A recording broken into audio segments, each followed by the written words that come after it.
किसानों के हक के लिए धरना प्रदर्शन कर एसडीएम को सौंपा ज्ञापन।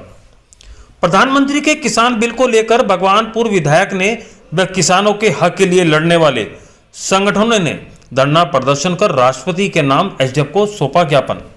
एक और जहां देश में किसानों के द्वारा प्रदर्शन भारत बंद का ऐलान किया गया, तो वहीं भगवानपुर की विधायक ममता राकेश के नेतृत्व में किसानों के हक के लिए लड़ने वाले संगठनों ने मिलकर भगवानपुर में टोल प्लाजा पर धरना प्रदर्शन किया और वहां से भगवानपुर तक रैली निकाली गई, जिसमें बाजार में निकलते समय उन्होंने बाजार के सभी दुकानदारों से निवेदन किया कि वह किसानों के लिए, अपने अन्नदाताओं के लिए दुकानें बंद कर भारत बंद में अपना सहयोग दें।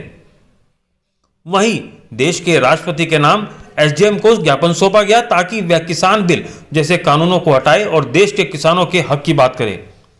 फसल काटने वाले किसान को इन कानूनों में न काटे। Bureau report.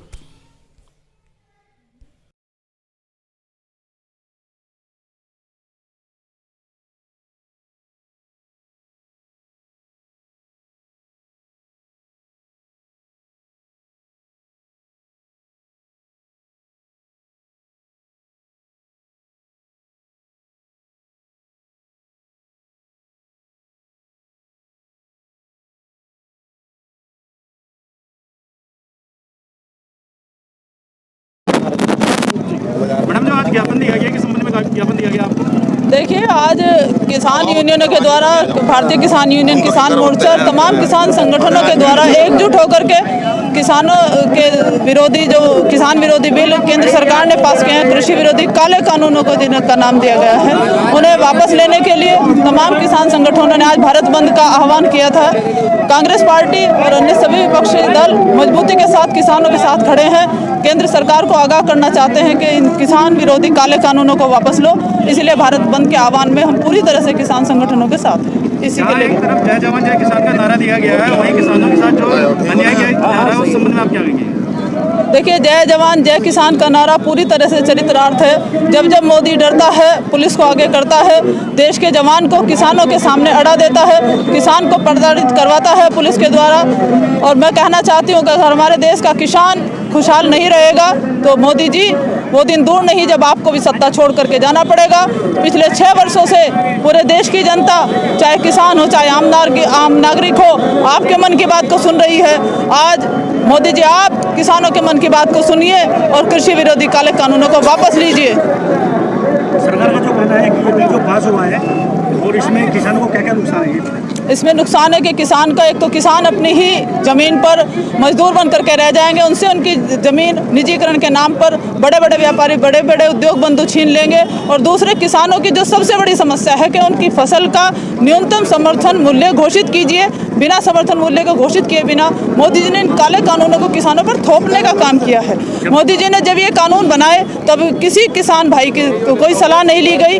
आज जब देश के सारे किसान भाइयों ने मानने से मना कर दिया है, तब क्यों मोदी जी इन काले कानूनों को वापस लेने का काम नहीं करती? कानून वापस नहीं लेंगे सरकार, तब तक क्या धरना? पूरी तरह से किसान सिर पर कफन बांध करके गया है। आप देखिए कि किसान अपनी बात को कहने के लिए मोदी जी तक गया, लेकिन मोदी जी ने अपनी तमाम फोर्स लगा दी और किसानों के रास्ते बंद करने का काम किया। सड़कें 6-6 फुट गहरी फाड़ दी गई, रास्ते बंद करने का काम किया, पीएससी को लगा दिया गया, किसानों पर पानी की बौछार कर दी गई, आंसू गैस छोड़ी गई, लेकिन किसान न हटा है न हटेगा।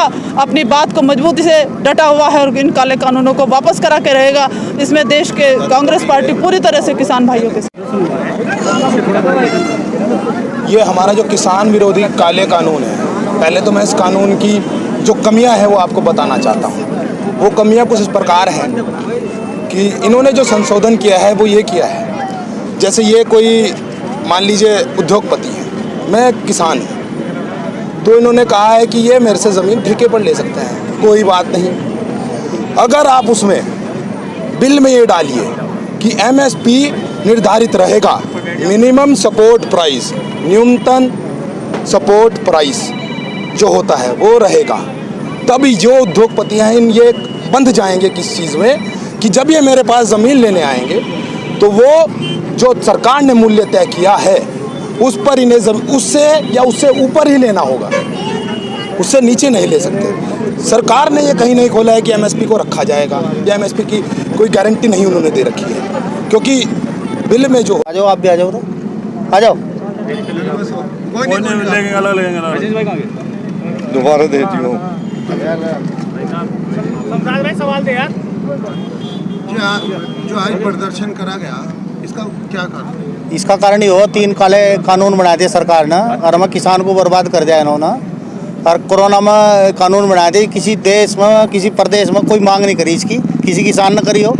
ये थोपे जा रहे हैं कानून, इसका विरोध करागा और मोदी जी की आँख खोलने के लिए करागा। भाई उन्हें नींद आ रही है, जब नींद उनकी खुल जा।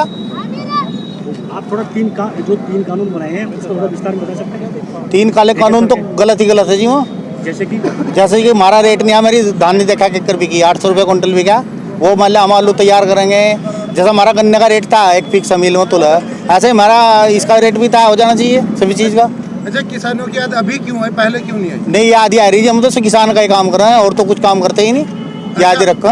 आप क्या चाहते हो सरकार? सरकार तो चाह तीनों काले कानून है वापस ले ले सरकार। सरकार तो ये कह रही है कि तो जितने भी तीनों कानून बनाए हैं सभी किसानों के हित में है। हित में कहा जी, तो विदेश में करे, विदेश में बर्बाद होगा किसान बिल्कुल।